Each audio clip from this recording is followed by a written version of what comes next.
제가 요즘에 참 재밌게 생각하는 게 모세오경을 다시 볼 수 있게 돼서 또 다시 보고 참 재밌다라는 생각을 좀 하게 되는데요. 다시 한번 말씀드리면 창세기부터요. 창세기 우리가 항상 성경을 공부할 때 보면 창세기와 출애굽기와 이제 레위기와 민수기, 신명기, 뭐 창출, 레민신 뭐 이렇게 외울 수 있습니다만은 이걸 다 일컬어서 우리가 모세오경이라고도 하죠. 그리고 이제 우리가 토라라고 그냥 말할 수가 있는 건데요.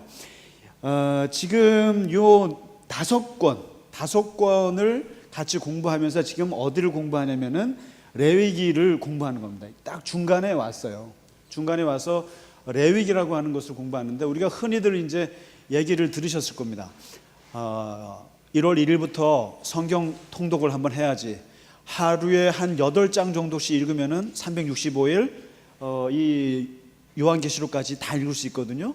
그래서 이제 시도하다가 창세기 재밌잖아요. 그다음에 출애굽기도 재밌죠. 19장까지만 물론. 그리고 그다음에 이제 레위기부터 이제 녹기 시작한다고 하는 그런 유명한 말이 있지 않습니까? 근데 사람이 소설은 좋아하지만 이 법전 공부하는 거 쉬운 게 아니죠. 그래서 이 법전을 저는 이 법대 가시는 분들 보면 대단하다는 생각밖에 안 들어요. 집사님 그 책을 어떻게 공부하셨습니까? 누구한테 제가 여쭙는지 아시죠? 40패스 하시는 분들 보면 저는 그 당시에는 한자까지 섞여 있지 않았었습니까? 근데 그런 법전 공부라는 게 굉장히 어려운데 성경 속에 법전이 있다는 거죠. 법전이 숨어 있다는 거죠, 이 속에. 근데 이제 성경이 재밌는 것이 성경은요, 예를 들면 뭐 불교나 또는 이제 어떤 가르침 이렇게 이야기 여러 가지 있지만 성경은 이야기도 있고 그다음에 시도 있고 그다음에 법전같이 이런 그런 아주 어려운 것도 있고 다양한 장르들이 다 섞여 있는 책인데 문제는 이 토라에 다 섞여 있다는 거죠. 창세기는 이야기가 돼 있죠. 출애굽기도 이야기로 있다가 법전이 들어가 있는데 이제 오늘부터 공부하실 이 레위기는 그야말로 법전으로만 되어 있는 거죠. 그야말로. 그러니까 가르침으로만 쭉 되어 있는데 이게 우리가 볼 땐 굉장히 재미없는 책이기는 틀림없습니다. 지루한 책인데 아이러니컬하게도 이 유대인들 어린이 교육할 때요. 유대인들이 어린이들한테 문자를 딱 떠서 애들한테 이제 토라를 공부시키려고 할 때 제일 먼저 읽히는 책이 레위기라는 사실이죠. 웃기지 않아요? 그러니까 우리가 봐도 아이들 눈높이에 맞추면 창세기를 공부해야지 왜 레위기부터 공부를 하냐는 거죠. 예? 아이들한테. 근데 그 이유가 있어요. 이 레위기라고 하는 게 굉장히 의미심장한 상징이 있어요. 그게 뭐냐면 첫째가 레위기가 이게 제사법이 나와요. 제사법이 나오고 제사 드릴 때 어떻게 나가는지, 그 다음에 일상생활에서 어떻게 거룩하게 사는지, 이게 이제 27자에 걸쳐서 나오는데 쉽게 말하면 하나님과 관계를 트는 유일한 책이에요. 관계를 트는 책이라고 하는 거죠.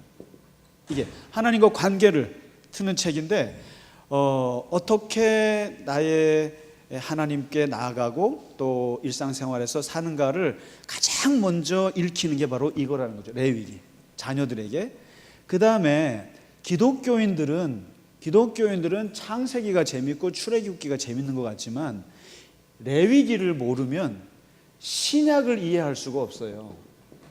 이 레위기를 공부를 안 하면 신약을 이해할 수 없는데 신약 중에서도 어느 부분을 이해할 수 없는 가장 중요한 부분인데 바로 예수님의 십자가의 그 죽음을 이해할 수가 없어요. 이 십자가에 제가 아는 과학자 중에 이분이 장로님이세요. 장로님이시고 나라 일도 크게 하시고 하신 분인데 항상 만나면 이분이 하시는 말씀이 그거예요. 나는 도대체 예수가 나를 위해 죽었다는 걸 난 이해를 못하겠다. 내가 70평생 살아도. 왜 그분이 그러니까 그렇잖아요. 우리가 지금 이제 예수 믿은 지 오래되시니까 그냥 별로 개념이 없는데요. 우리나라 사람들 같으면 내 죄는 내가 갚아야지 무슨 남이 갚아주냐는 거죠. 사람이 자존심이 있고 사람이 염치가 있지, 자기가 죄를 지었으면 자기가 그냥 그거를 책임을 져야지 왜 그걸 남이 책임을 주냐는 거죠. 그 다음에 이게 타문화권에 있는 사람들은 2000년 전에 예수님께서 십자가에서 나를 위해서 죽었다는 거 아닙니까? 나를 위해서 죽었다는 말을 어떻게 이해하냐는 거죠. 이거를 우리가 어려운 말로 대속이라고 하는데, 이 대속이라고 하는 거를 이해할 수가 없어요. 사실 우리들은요. 장로님 그렇지 않으세요? 사실은 이게 우리가 오래 믿으셨으니까 그냥 그러려니 하지만 내 죄는 내가 갚는 거지 무슨 뭐 남이 갚아주나? 이거란 말이죠. 그런데 이 예수께서 나를 위해서 대신 죽었다고 하는 것을 이해하려면 3000년 전 레위기로 들어가 봐야 알아요. 이게 레위기에서 항상 제사 지낼 때마다 양을 잡아갖고 양한테 안수하고 양이 나 대신 죽는 거예요. 매일. 이게 이스라엘이 아주 초기부터 이 대속 개념이 이 레위기에 못을 박아놨어요. 그렇기 때문에 이거를 아는 유대인들은 예수님이 당신을 위해서 대속하셨습니다 그러면 무슨 말인지 알아요. 그런데 2017년에 대한민국에서 살고 있는 우리 과학자 장로님은 이해를 못 하시는 거예요. 왜 내 죄를 왜 그분이 대신 지셨대야? 이런 거죠. 그러니까 그게 요거를 레위기를 모르면 이 대속의 개념을 이해할 수가 없기 때문에 굉장히 이제 사실 중요한 책인 건 틀림이 없습니다. 요거고요. 그다음에 이제 이 레위기가 우습게 보여도 예수님께서 하신 말씀 중에 제일 위대한 말씀이 하나 있어요. 뭐 다 위대한 말씀입니다만은 예수님 최고의 계명이 뭐예요? 그러니까 예수님이 네 몸과 마음과 정성을 다해서 하나님을 사랑하고, 그다음에 너 이웃을 사랑하는데 네 몸처럼 네 자신을 사랑하는 것처럼 사랑해라. 이기적인 것처럼 이타적으로 살아라. 이렇게 얘기하거든요. 내 이웃을 내 몸과 같이 사랑하라. 이웃에 대한 사랑을 얘기하셨잖아요. 이게 예수님의 얘기가 아니에요. 이게 레위기 19장 어디더라? 그렇죠. 19장 8절. 레위기에 있는 말씀을 예수님이 인용하신 거예요, 사실은. 그러니까 되게 뜻밖이죠. 레위기는 무슨 제사 얘기만 하고 막 그런 것 같지만 이웃을 내 몸처럼 사랑하라는 말이 레위기에 나와 있어요. 그러니까 예수님이 레위기에 있는 말을 가지고 예수님의 가장 위대한 계명 2개 중에 두 번째 거를 여기서 땄어요. 그 다음에 하나님을 사랑하라는 말은 어디서 땄어요? 신명기에서 땄죠. 이게 다 결국 토라에서 나오는 거예요. 그러니까 예수님이나 바울이나 이 모세오경을 굉장히 깊이 보셨다는 거예요. 그래서 이 모세오경만큼은 예를 들면 역사서라든가 지혜서 뒤에 부분들은 잘 모르신다 하더라도 제가 정말 추천하고 싶은 것은 이 모세오경 이 덩어리하고 그 다음에 예언서 덩어리 있죠. 예언서 덩어리 2개는 좀 보셔야 된다고 생각합니다.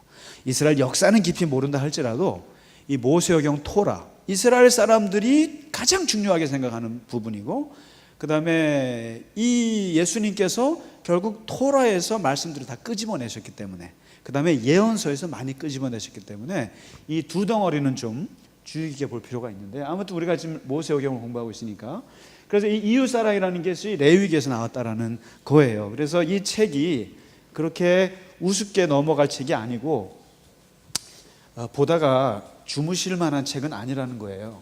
그럼에도 불구하고 잠이 와요, 이 책이요. 미치겠어요, 볼 때마다. 너무 재미없어요. 너무 재미없는데, 그래서 이거는 저희랑 같이 공부하면서 가는 게 제일 좋을 것 같아요. 틀을 잡는 게. 그 다음에 이제 이 레위기의 핵심은 그거예요. 그러니까 뭐냐면 우리가 보통 창세기는 하나님이 약속한 책이에요.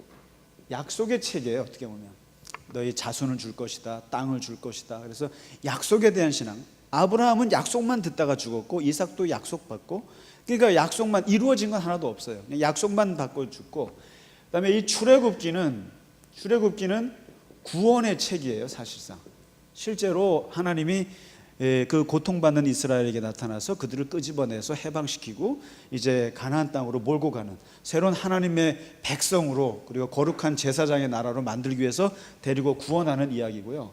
이 레위기는 구원받은 이 친구들을 어떻게 성화시킬 것인가. 성화. 이게 이제 보통 우리 성화라고 하면 이게 영어로 sanctification이라고 하는 꽤 어려운 단어인데요. 이게 감리교가 강조하는 교리 중에 하나가 sanctification이에요. 그러니까 저는 이제 성결교 목사인데 성결교는 중생을 강조하죠. 거듭난 걸 강조하거든요. 근데 감리교에서는 거듭난 것만 갖고 되느냐, 그 다음에 거룩하게 살아야 한다 해서 요한 웨슬레가 성화를 강조했는데, 이것은 비단 감리교의 교리만이 아니에요. 이 성화라고 하는 것, 사람이 거룩하여져야 된다라고 하는 것이 레위기의 핵심이에요. 그래서 레위기는 11장 45절이 핵심 구절입니다. 레위기는 11장 45절, 이게 레위기의 주제예요. 뭐냐면 나는 여호와다. 내가 거룩하니까 너도 거룩해라. 이렇게 이 말씀. 그러니까 이게 핵심 주제. 내가 거룩하니 너희도 거룩해라. 그러니까 이게 재밌죠. 그러니까 쉽게 말하면 출애굽기를 지나서 결혼을 했어요. 결혼을 했는데 이 신랑 되신 하나님께서 신부에게 요청하는 게 그거예요. 나 거룩하거든. 그러니까 나하고 맞추려면 너도 거룩해. 이거예요. 나랑 같이 살고 싶으면 같이 거룩해야 돼. 이 얘기예요. 이게 핵심이고, 그래서 이 레위기는 쉽게 말하면, 한마디로 말하면 거룩이 주제예요. 핵심이에요. 거룩이라는 말. 우리가 이 말을 굉장히 귀한 말임에도 불구하고 사람을 비아냥거릴 때 쓰는 말이 거룩이죠. 아따 거룩하네. 참 너만 거룩하니? 참 거룩한 티내네. 그래서 이게 거룩이라는 말을 들으면 그렇게 썩 기분이 좋지 않아요. 거룩하신 목사님 하면 그게 썩 듣기 좋으세요? 사람을 비웃는 말로 많이 썼죠. 그만큼 거룩이라는 말이 영어로 말하면 스포일 됐어요. 굉장히 왜곡된 말 중에 하나가 거룩인데, 이 거룩의 본질을 정확히 말해주고 있는 책이 레위기예요. 레위기입니다. 그래서 그 다음에 이제 우리가 이 레위기가요, 이제 한번 이스라엘 사람들이 이제 어디서 이거를 봤냐면, 쉽게 말해 제가 저번에 출애굽기 말씀드렸잖아요. 출애굽기에서 출애굽기 1장부터 이제 19장까지가 애굽에서, 여기가 시내산으로 도착했지 않습니까? 시내산에서 한 1년 정도 걸려서 시내산에 도착했다고 말씀드렸잖아요. 그 다음에 이 출애굽기 20장부터죠. 이렇게 출애굽기 20장부터 40장 끝나죠. 그 다음에 레위기 1장부터 27장, 그 다음에 이게 레위기입니다. 이게 출애굽기 20장. 그 다음에 민수기 1장부터 10장까지, 요까지가, 여기서부터 요까지 있죠. 출애굽기 20장부터 민수기 10장까지가 1년짜리예요. 1년짜리. 어디요? 시내산. 그러니까 시내산에 1년 있는 동안에 다 주어진 말씀들이 바로 출애굽기 20장부터 민수기 10장까지예요. 그래서 1년 동안 머물면서 제가 그랬죠. 그 율법을 받았고 성막을 지었다 그랬잖아요. 그러니까 율법의 연장이에요. 이 레위기가. 율법에. 지금 우리가 이제 출애굽기 뒷부분에서 계속 성막 얘기하고 율법 얘기했지 않습니까? 그거 연장해서 지금 계속 시내산에서 이걸 듣고 있는 거예요, 지금. 그 다음에 민수기 10장까지 듣고 있다가 이제 출발하는 게 민수기 11장부터 이제 떠나는 것이 나오거든요. 그러니까 이 레위기는 시내산에서 지금 계속 성막에 이어서 하나님의 말씀을 이어서 듣는 지금 중인데, 여기서 이제 이 레위기에서 핵심 주제가 떠오른 것이 이제 거룩이라는 거거든요. 그래서 근데 이 거룩이라는, 말도 많고 탈도 많은 이 거룩이라는 거가 도대체 뭐냐. 근데 그래서 저는 이 거룩이라는 말이 하도 망가져가지고 거룩이라는 말을 쓰는 것보다 오히려 구별이라는 생각을 쓰는 게 좋다는 생각입니다. 정확히 말하면 카도시라고 하는 히브리 단어가 있죠. 칼로 잘라가지고 베어낸다는 뜻이에요. 칼로 잘라가지고 이렇게 베어놔서 고기 덩어리를 여기하고 분리시키는 거예요. 그래서 이 카도시, 거룩이라는 말 속에는 두 가지 정확한 의미가 있어요. 첫째는 분리라는 뜻이 있어요. 분리. 이거를 좀 더 좋은 말로 하면 구별이라는 뜻이에요. 그러니까 영어로 뭐 세퍼레, 이게 맞나 모르겠네. 스페링이 자신 없으면 대충 이렇게 씁니다. 이게 SA인지 S인지. 그 다음에 separation이고, 두 번째는 다르다는 뜻이 들어있습니다. separation 됐기 때문에 달라요. 그래서 difference라고 합니다. 이것도 대충 이렇게 쓰면 맞는지 모르는지 모르겠죠. 그래서 뭐 스페링 좀 그냥 이렇게 이거 맞잖아요. 뭐 separation. 어제도 헷갈렸어요. S인지 SA인지 모르겠어요. SE가 맞죠? 그래도 영어를 꽤 배웠는데 우리가. 그래서 아무튼 이 두 가지 뜻이 거룩 속에 있어요. 그러니까 뭐냐면 이제 앞으로 한 몇 주 공부하시게 될지 몰라도 레위기에 나와 있는 모든 건 다 세퍼레이션이에요. 다 어떻게 구별시키느냐. 그래서 어떻게 이집트 사람들의 생활 습관과 너희들의 생활이 다르냐. 그리고 어떻게 이방 사람들하고 다르게 하느냐. 그 다음에 제일 중요한 구별은 뭐냐면 무엇이 깨끗하고 무엇이 unclean하고, 그러니까 무엇이 정하고 무엇이 부정하냐. 그러니까 정말 깨끗한 거 뭐고 더러운 거 뭐냐. 이걸 다 구별하는 과정이에요. 구별해서, 그러니까 사람이 거룩하다라고 하는 건 뭐냐면 사람이 구별되어 있다는 뜻이에요. 그러니까 무슨 기도할 때 목소리 굵게 내고 이런 게 아니라 기본적으로 거룩이라는 말은 분리되어 있다는 뜻이에요. 분리되어 있다. 그래서 세상 사람들하고 생활 방식이 다르고, 그리고 그 사람들하고 어울릴 수 없는 뭔가 이게 구별된 선이 있는 것. 그래서 이게 이제 거룩하다고 해요. 그래서 이제 이스라엘 사람들에게는 어떤 의식이 있냐면은 이 거룩이라는 개념이 워낙 이게 800번 이상이 나와요. 구약 성경에. 워낙 강조하는 개념이다 보니까 여기에서 나온 개념 중에 하나가 대표적인 게 선민의식이에요. 선민의식. 우리는 다르다. 우리는 이방 사람들하고 다르고, 우리는 그래서 기독교에서 나온 교리가 예정론이라는 게 있어요. 선택이라는 거예요. 선택. 너는 내 것이고 내가 너를 구속했고 내가 너를 지명했고 너는 내 것이다. 이런 아주 배타적 선택이라는 개념이 기독교는 강해요. 그래서 우리가 세상 사람들한테 이제 욕먹기도 하는 부분이기도 한데, 그러나 이제 이 거룩의 개념이라는 게 어차피 우리는 세상 사람들하고는 다르다라는 게 이게 들어 있습니다. 그래서 구별시켜 버렸기 때문에. 근데 이게 이제 그래서 이게 어떻게 보면 거룩하게 사세요라는 말은 구별되게 사세요라는 뜻입니다. 그러니까 다르게 사세요 이런 뜻이거든요. 그러니까 다른 생각할 건 없고요. 그 다음에 이제 여기서 얘기하셨던 11장 45절에 하나님이 말씀하신 내가 거룩하다. 그러니까 이 말이죠. 내가 거룩하기 때문에 너도 거룩해라라는 말을 썼어요. 이게 주제거든요. 근데 내가 거룩하다라는 말, 그러니까 하나님 자체가 내가 달라 이거죠. 너희랑 달라라는 뜻이고, 너희랑 나는 이게 차원이 다르다는 뜻이거든요. 이 말이에요. 그러니까 이것을 우리가 좀 어려운 말로 하면은 전적인 타자라고 해요. 하나님은 근본적으로 우리하고 달라. 그래서 하나님 경험이라고 하는 거 있죠. 오늘 우리가 이제 목사님께서도 하나님 체험 많이 말씀하십니다만은 이 하나님 체험 그냥 하나님 체험을 직접적으로 안 하시는 게 좋을 거예요. 건강에 좋으실 거예요. 괜히 웬만하면 간접적으로 하세요. 하나님 체험. 이상만 장로님을 통해서 체험하시고 또 교인들을 통해서 체험하시지 직접 체험하시지 마세요. 그는 죽음이에요. 그래서 이 전적 타자에게 부딪혔을 때 느끼는 감정이 바로 두려움이라고 합니다. 두려움. 근데 두려우면서도 매우 매혹적인 거예요. 이 종교적 감정이라고 해요. 하나님 감정이.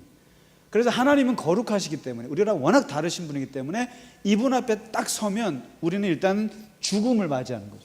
그래서 이사야가 선지자의 소명을 받을 때, 이사야 6장에 보면 선지자 받을 때 성전에 들어가서 기도하다가 난데없이 하나님을 경험하지 않습니까? 하나님을 경험했을 때 그의 입에서 툭 나온 말이 화로다 나여, 나 죽었다, 이제 죽었다. 그러니까 이게 뭐냐면 모든 하나님 체험은 죽음의 감정이에요. 거의 그건 무서워서 못 있어요. 못 견디는 거죠. 그래서 성경에서 하나님을 만난, 심지어 천사 만난 사람들조차도 다 죽을 것 같은 두려움 속에 빠지죠. 그래서 이게 왜냐면 하나님은 전적으로 우리가 다르기 때문에, 구별되어 있기 때문에. 이게, 그런데 이제 재밌는 것은 하나님의 거룩은 원래부터 거룩하신 거죠. 원래부터. 이걸 우리가 내재적, 이거 어려운 말 자꾸 쓰지? 어렵지 않죠? 죄송합니다. 제가 여러분의 수준을 또 이렇게 내재적 거룩이라고 한단 말이죠. 그러면 이제 너희도 거룩하라고 했단 말이죠. 내가 거룩하니까 너도 거룩한데 우리가 거룩할 근거가 뭐냐는 거죠. 우리가. 이게 있을 수 없는 얘기예요. 그러니까 왜냐하면 인간 자체는 도저히 거룩할 수 없는 존재인데, 완전히 불가능한 존재인데 걔들 보고 거룩하라고 요구하신다는 거죠. 근데 우리가 거룩한 이유는 뭐냐는 거죠. 이것은 하나님 때문에 그렇습니다. 하나님하고 관계를 맺어서 거룩해진 거예요. 이걸 그래서 관계적 거룩이라고 합니다. 관계적 거룩. 그러니까 이제 사람들 보고 당신 거룩해 그럴 때는 당신이 하나님과 관계를 맺었기 때문에 거룩한 거예요. 그래서 이것을 뭐라 그러냐면은 그 성인이라고, 성도라는 말을 쓰고, 그 다음에 물건을 가지고는 성물이라고 써요. 성물이라고 해요. 그리고 어떤 성물 중에는 시간도 거룩한, 주일 같은 경우도 거룩한 날이라고 하죠. 그 다음에 여기 강대상 이거 다 뭐죠? 이게 다 거룩한 겁니다. 왜요? 예, 하나님의 교회와 관계되어 있기 때문에. 이거 뭐 바깥으로 나가면 레스토랑에서 좋은 거죠. 이게 레스토랑에서 쓰면 좋은 건데, 이게 교회 안에 있고 하나님의 강대상, 말씀이 전해지는 강대상이라고 하니까 저게 성물인 거예요. 저게 바깥으로 나가면 뭐가 돼요? 속물이 되는 거예요. 그래서 많이 들어보던 얘기죠. 속물이 되는 건데, 이게 뭐냐면 그 다음에 우리 보고 거룩한 물이에요, 성도라는 말을 붙여주잖아요. 그 말은 뭐예요? 내재적으로 내가 거룩한 것이 아니라 나는 항상 생각도 깨끗하고 항상 마음도 깨끗하고 이러해서가 아니라 하나님의 자녀가 되는 관계 때문에 이런 소리 듣는 거죠. 거룩하다는 소리 듣는 거지. 그래서 이걸 관계적 거룩이라고 합니다. 그래서 이 거룩에 대한 하나님과 우리 사이의 거룩은 질적으로 다른데, 아무튼 요 거룩이라는 주제를 가지고 이제 시작을 하는 겁니다. 그래서 1장 한번 펴보시겠습니까? 1장에 그래서 이제 그렇습니다. 그러니까 거룩한 하나님이 있고 거룩한 인간, 거룩한 물건. 그래서 이제 장소라든가 시간 뭐 이런 것들도 다 구별시켜 놓으면은 거룩한 거죠. 그 얘기고, 이제 이 레위기를 일단 한번 틀을 좀 보시죠. 이게 틀을 조금 알아야 좀 읽기가 좋으실 것 같아서 그렇습니다. 그래서 오늘 이거 끝나고 한번 집에 가서 한번 읽어보세요. 그러면 조금 덜 지루하실 수도 있습니다. 레위기는요, 그냥 1장부터 17장까지 끊으세요. 16장까지인가? 16장까지 끊으시면 되겠다. 이게 다 나름대로 구성의 의미가 있습니다. 16장까지가 있고, 그 다음에 17장부터 27장까지 이렇게 두 개로 끊으시는데, 1장부터 16장 전반부는 어떻게 나 같은 사람이 하나님께 나아가는가, 하나님께 나아가는 법에 대해서 방법을 가르쳐주면, 나아가는 법, 우리가 어떻게 하나님께 나아가는, 쉽게 말하면 이게 예배법입니다.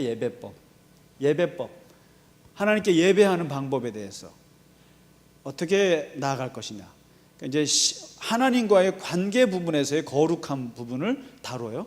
그 다음에 그게 끝나면 17장부터 27장에는 예배를 드리고 나서 일상생활에서 어떻게 거룩하게 사는가, 일상의 거룩입니다. 그러니까 앞부분은 신앙의 거룩이, 신앙에 구별되는 법을 얘기한다면은 후반부는 일상생활에서 어떻게 거룩하게 사는가, 어떻게 구별시켜서 살 것인가, 이제 윤리도덕입니다. 그러니까 이 부분은, 앞부분은 신앙에 관련된 부분이고요, 하나님과 관련된 부분이고, 두 번째는 윤리도덕과 관련된 부분입니다. 그래서 요 17장부터 27장을 뭐라고 그러냐면은 이거를 성결 법전이라는 말을 써요. 제가 그 모세오경에 법전이 3개 있다고 여러 번 말씀드렸죠. 출애굽기에는 계약법전, 레위기에는 성결법전인데 이게 윤리도덕에 대한. 그래서 이렇게 2개로 나눠져서 이제 하는데, 이제 1장 오늘은 그냥 한 앞부분만 보겠습니다. 그래서 이제 1장부터 16장만 다 볼 필요는 없고 조금만 보고 이제 마칠 텐데요. 어떻게 하나님께 나아갈까 해서 1장부터 7장까지 보면은 그 유명한 5대 제사가 나옵니다. 제사. 그러니까 이게 참 중요한 부분이에요. 어떻게 하나님께 제사 드리나. 5개 이스라엘 사람들이 몇천 년을 이어왔던 그 5개 5대 전통적인 제사가 소개됩니다. 그 다음에 이제 8장부터 10장까지는 이 제사를 도와줄 제사장들에 대해서, 제사장을 어떻게 임명을 하고 이 사람들이 무슨 일을 해야 되는지를 이제 써요.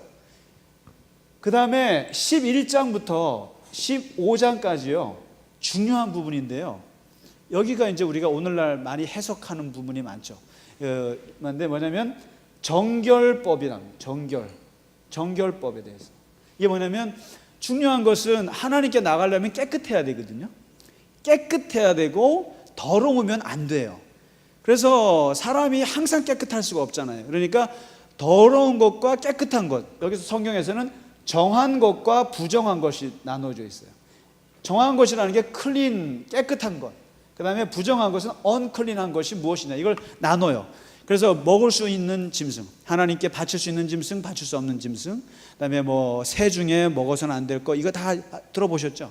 그 다음에 뭐 아주 제가 봐도 민망한 게 많아요. 뭐 아기를 낳았을 때 뭐 어디까지 부정하고, 그 다음에 또 뭐 여러 가지, 그 다음에 이제 피부병이 걸렸을 때 그런 피부병은 어떻게 고쳐서 어떻게 해서 어떻게 깨끗하게 제사장이 체크를 하는지, 그러니까 이런 것들이 다입니다. 그래서 이게요, 이 당시에는 제사장이라고 하는 직분이 의사까지 포함합니다. 의사까지. 그러니까 이게 그냥 단순히 이제 뭐 제사장은 제사만 드리는 것이 아니라 사람들의 그 몸까지 체크하는 그런 것까지 이제 하는데, 아무튼 무엇이 깨끗하고 무엇이 더러운지를 쭉 구별해 주는 거. 이게 나중에 이제 다음 시간에 한번 좀 보도록 하죠. 그 다음에 16장에서 뭘 얘기를 하냐면은 모든 사람들이, 이스라엘 모든 백성들이 다 깨끗할 수만은 없잖아요. 깨끗할 수만은 없으니까 온 회중이 하루 만에 깨끗해지는 날을 정했어요. 그게 속죄일입니다. 속죄일. 이게 7월 10일이에요. 7월 10일 한날에 모든 사람들을 부정한 것들 깨끗하게 하고, 그 다음에 모든 물건들 더러워진 것들 다시 회복시키는 날이 하루 있어요. 그게 속죄일에 대한 것이 나와요. 그렇게 해서 요 전반부는 어떻게 하나님께 제사를 드려서 나아가서 깨끗하게 자기의 몸과 마음을 깨끗하게 해서 하나님께 나아갈 것인가, 예배에 대한 부분이 16장까지 정리가 됩니다. 그래서 이제 요 정도가 되면 일단 앞부분은 쉽겠죠. 그래서 이제 오늘은 요 제사만 간단히 다루고 마치도록 하겠습니다. 이 5대 제사가 참 재밌는 부분인데요. 1장부터 이제 7장인데, 그러니까 오늘 금방 나갑니다. 이게 진도가. 왜냐면 누구든지 너희가 예물을 드리고 싶으냐, 예물을 하나님께 드리고 싶으냐, 이렇게 이제 질문을 하면서 시작을 해요. 누구든지 너희가 예물을 드리고 싶으냐, 하나님 감사해서 뭐가 해서 드리고 싶으냐 그러면은, 첫째, 번제를 드려라. 이 번제가 불에 태우는 걸 뜻합니다. 불에 태우는, 버닝 오퍼링, 번트 오퍼링이라고도 하고요. 그 다음에 번제를 드려요. 두 번째는 소제, 작은 것, 소제. 그 다음에 하나님께 감사할 일이 있느냐 그러면은 화목제를 드려요. 화목제. 이 번제의 핵심은 죄사함이에요. 제사, 이 번제가. 그래서 우리가 성막 공부하실 때 처음에 번제단 보여드렸잖아요. 거기서 들어가서 일단은 죄사함부터 시작이 되는 거예요. 자기의 죄사함, 이 번제하고 소제, 그 다음에 이 화목제는 이제 뭐 감사와 찬양을 할 때 이런 것들. 요 세 가지를 일컬어서 뭐라 그러냐면은 자원제라고 합니다. 자원에서 네가 하고 싶으냐, 네가 하나님께 죄사함을 받고 싶으냐, 네가 하나님께 감사하고 싶으냐, 또 너가 뭐가 드리고 싶으냐 그러면은 이렇게 번제, 소제, 화목제의 세 가지 자원제가 있고, 그 다음에 만일 네가 죄를 지었느냐, 뭐가 하나님께 나아가기에 껄끄러운 죄를 지었느냐, 두 가지 죄가 있어요. 이 죄는요 딱 두 가지인데요. 뭐냐면 하나는 네 번째, 너가 죄를 지었느냐, 범죄했느냐, 그럴 때 어떻게 나갈 거냐 했을 때 범죄는 사람이 지은 죄와 물건이 지은 죄로 나눕니다.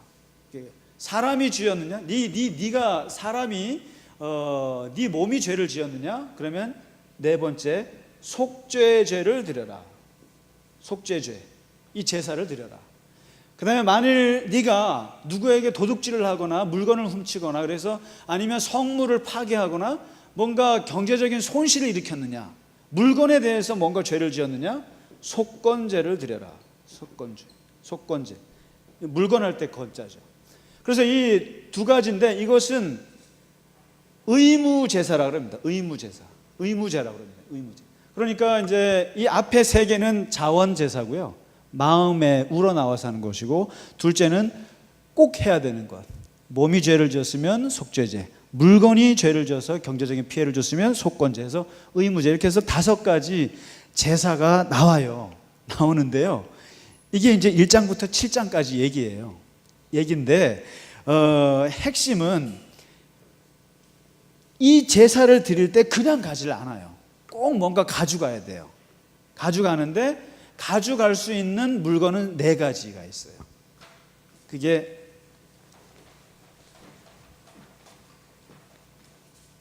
물건이 네 가지가 있는데 이게 뭐냐면 소, 그 다음에 양, 그 다음에 염소, 그 다음에 비둘기, 네 가지가 있습니다. 번제를 드리건 속죄제를 드리건 항상 이 네 가지 짐승을 가져가라. 그리고 만일에 비둘기조차도 없으면 고운 가루를 쓰라, 이렇게 나오는데, 그러면 이 소는 누가 가져가고 비둘기는 누가 가져갈까요? 어떻게? 누가 가져가? 이거는 왜 이렇게 나눴을까요? 뭔가 무슨 차이일까요? 이게 소, 양, 염소, 비둘기. 부의 차이죠. 예, 경제력의 차이입니다. 경제력의 차이. 그러니까 우리 이승진 권사님 나오시려면은 소 가지고 나오셔야 돼요. 소. 비둘기 가지고 나오면 안 되는 거예요. 권사님? 예. 그러니까 소 가지고 저는 고운 가루 정도 이렇게. 맨날 가루만 빻아가지고 옥수수나 가지고 나요. 그러니까 이게 뭐냐면 경제력의 차이를 이제 고려해 준 거예요. 경제적인. 그러니까 이제 근데 재밌는 건 뭐냐면 소를 드리는 제사건 비둘기를 드리는 제사건 레위기에서 써 있는 것은 똑같이 하나님의 향기로운 냄새니라, 이렇게 써 있어요.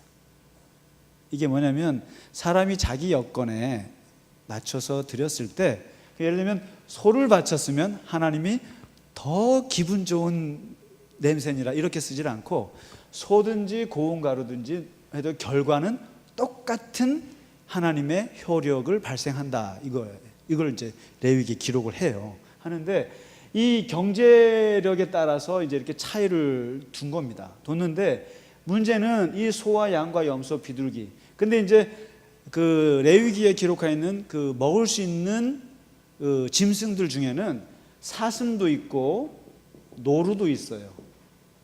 그런데 왜 사슴이나 노루는 빠지고 소, 양, 염소, 비둘기를 했을까요?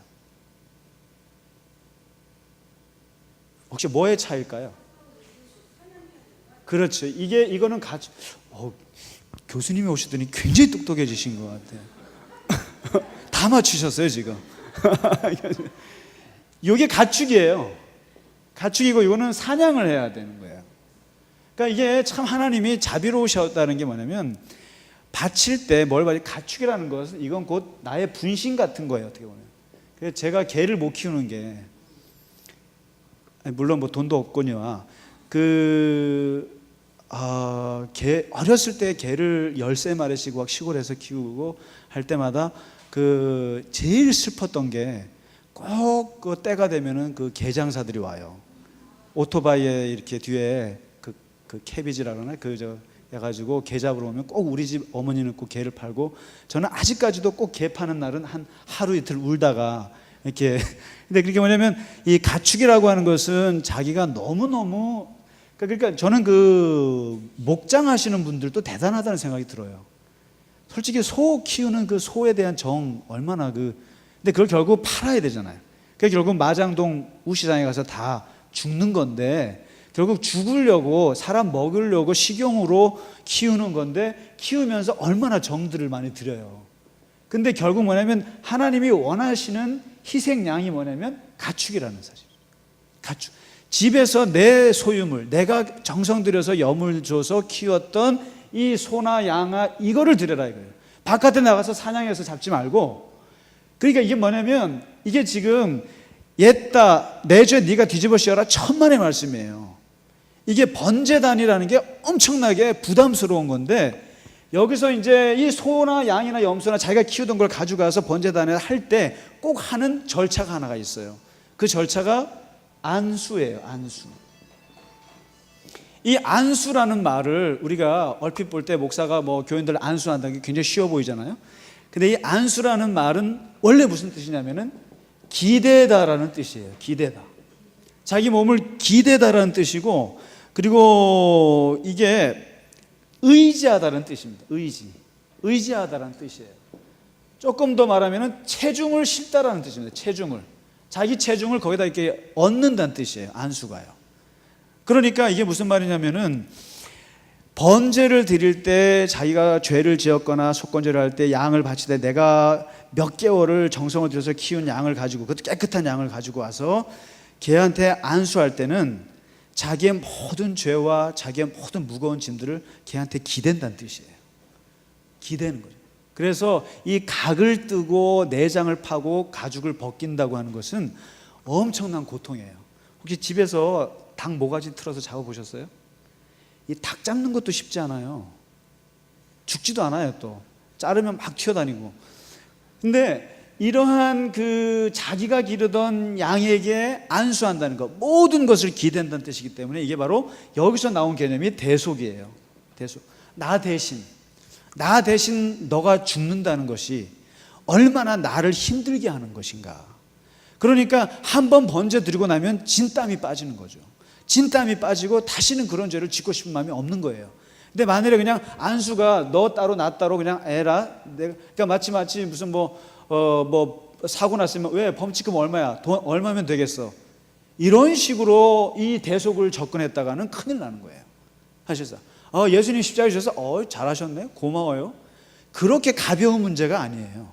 그러니까 내 죄는 내가 지지. 그러니까 이제 뭐냐면 사실상은 내가 죽어야 되는 건데, 원래는 내가 죽어야 되는 건데, 근데 인간에 대해서는 굉장히 인간의 존엄 사상이 워낙 강하거든요, 하나님이. 그래서 인간만큼은 안 죽이다 보니까 할 수 없이 양들이 대신 죽는데, 그것은 거의 정신적 죽음을 주는 거예요, 나에게요. 안수라고 하는 것이. 그래서 이 제사라고 하는 이것은 하나님께 살아서는 못 가는 거예요. 그러니까 이게 우리가 살아서는 하나님하고 같이 어떻게 대면을 할 수가 방법이 없는 거죠. 그러니까 결국에는 이 안수를 통해서 이 죽음이라고 하는 것, 결국에는 내 자아가 내가 완전히 하나님 앞에 죽지 않고서는, 그리고 하나님 앞에 선다는 것은 곧 죽음이라는 뜻을 말합니다. 그렇기 때문에 그나마 양이 이런 소들이 대신 죽어줌으로써 그나마 하나님이 봐준다는 뜻이죠, 이게. 그래서 이렇게 이 5대 제사를 통해서 하나님께 어떻게 나아가는 것인가, 이걸 오늘 1장부터 7장까지예요. 7장까지가 지금 이 5대 제사에 대한 내용입니다. 그래서 그냥 간단히 보시고요. 뭐 자세히 보시려면 한도 끝도 없습니다. 그래서 대략 이런 원리에 의해서 하나님께 나아가고, 여기에 한 가지 7장에 이런 말이 있어요. 피를 먹지 마라. 피를. 피. 피를 먹지 마라. 그래서 어디든지 간에 새나 짐승의 피나 무슨 피든지 절대로 먹지 마라. 선지 해장국 드시면 안 돼요. 그 피를 불려가지고 말이죠. 굉장히 좋아하는 건데, 그러니까 이 이스라엘 사람들에게는 피를 먹지 마라. 그래서 이 피는 왜냐하면 생명이기 때문에 이 피에 대해서는 굉장히 중요하게 생각하고, 피는 오직 하나님께만 드릴 때 그렇게 합니다. 그래서 피를 먹지 말라고 하는데, 그리고 이제 여기서 그 제사에서 중요한 것은 모든 양 한 마리가 다 하나님께 불태워서 올라가는 건 아니에요. 아니고 여기에서 이제 뒷다리라든가 맛있는 부분 있죠. 그 다음에 뭐 이렇게 내장 중에 중요한 가슴 부분, 이런 부분은 어디면 제사장들에게 가는 몫이 있어요. 항상 이게. 그래서 사실은 제사장, 레위 제사, 그 레위 지파 사람들은 어떤 면에서 보면 거의 도살 전문가들이라고 보시면 돼요. 도살 전문가, 아니면 오늘날 정육점 하시면 잘하실 분들이죠. 진짜예요. 이 성경에 보시면 내장을 어떻게 도려내고, 그 다음에 내장을 파고 각을 뜨는 방법들이 다 있어요. 하고, 그 다음에 이것 중에 제사장들이 먹을 몫이 있어요. 제사장들에게 걔네도 먹고 살아야 될 거 아닙니까? 그러니까 하고 하나님께 드려지는 것이 있고, 이게 나눠져 있어요. 그러니까 이 제사가 많으면 많을수록 제사장들은 고기를 많이 먹을 수 있죠. 그러니까 이런 그러니까 항상 여기 뭐 영원한 몫이니라, 얘네들의 수고비가 가요. 그러니까 그래서 이제 이런 식으로 이 제사가 진행이 된다는 것이고, 그리고 이제 피를 절대로 먹지 마라. 그래서 이 피를 먹지 말라는 이것 때문에 이제 오늘 레위기가 오늘날 그 교단 중에 많은 그게 있습니다. 그러니까 레위기에서 피를 먹지 말라는 이 말을 문자 그대로 고수하는 교파가 있죠. 아세요? 여호와의 증인. 그분들은 요 말씀 때문에 수혈을 안 해요. 헌혈도 안 하고. 그렇죠. 그다음에 뭐 심지어는 군대도 안 가고. 왜냐하면 피를 흘리는 거니까. 그래서 절대 평화주의. 그러니까 어떻게 해요? 뭐 이제 그런 것 때문에 뭐 여러 가지 뭐 이단 소리 듣고 합니다만, 문제는 이제 이 레위기를 가지고 이 피를 가지고 아주 끝까지 지키는 데가 여호와 증인이에요. 그 다음에 이제 먹는 음식 있죠. 이제 조금 다음 주에 볼 텐데, 먹는 음식 이거 가지고 고집스럽게 레위기를 지키는 사람이 안식일이죠. 유명한 우리 이상구 박사님. 그래서 그 안식일 교회에서 하는 식당 가보셨어요? 저 조계사 건너편 거기 안식일 교회에서 운영하는 식당이 있어요. 9,000원이면 먹을걸요 아마? 갔는데 거기는 고기가 콩으로 이렇게 해서 고기만 나는 콩이 있어요. 저는 먹다가 다시는 안 가는데요, 이걸 고기라고, 고기 맛인데 콩이에요. 이렇게 다 채소예요. 다 채소고. 그러니까 레위기에 있는 정결법에 따라서 지켜내는 거죠. 뭐 그러니까 뭐 나쁘다고 보진 않습니다만, 아무튼 참 고집스러운데, 하여튼 여기 피에 대한 얘기에서 말씀드렸습니다. 그래서 오늘은 7장까지 공부하고 마치겠습니다. 자, 고생하셨습니다. 네, 고맙습니다. 다음 주에 오늘 한번 읽어보시고요. 이제 8장 그 제사장을 어떻게 임명하는가. 그리고 거기에서도 한번 사고가 납니다. 사고가 나는데 왜 사고가 났는지 그런 것도 있고, 그다음에 이제 다음 주가 재밌는 게 뭐가 깨끗하고 뭐가 더러운지. 우리가 보통 성경에서 먹지 마라 뭐 이거 있는 게 이제 바로 다음 주에 다루는 본문입니다. 그래서 다음 주에는 계속 재밌지 않아요? 레위기도? 네, 들을만해요.